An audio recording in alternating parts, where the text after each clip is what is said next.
এবং তাদের business run করছে, তারা সাধারণত এখানে বিভিন্ন ধরনের প্রোডাক্ট নিয়ে মানে তাদের যেসব প্রোডাক্টের বিজনেস সেগুলো নিয়েই তাদের স্টল দিয়েছিল।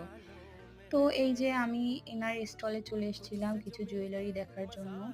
তো উনি খুব সুন্দরভাবে কথা বলে এবং খুব বিনয়ী স্বভাবের। তো আমরা যেভাবে বলছিলাম সেগুলোই সে বের করে দেখাচ্ছিল। তো এখান থেকে আমি একটা ইয়াররিং পছন্দ করে নিয়ে নিই। তারপরে আমরা বেশ কিছু সময় তার সাথে গল্প-টল্প করি। তারপরে এই যে বিভিন্ন ধরনের সুন্দর কালেকশন তার ছিল।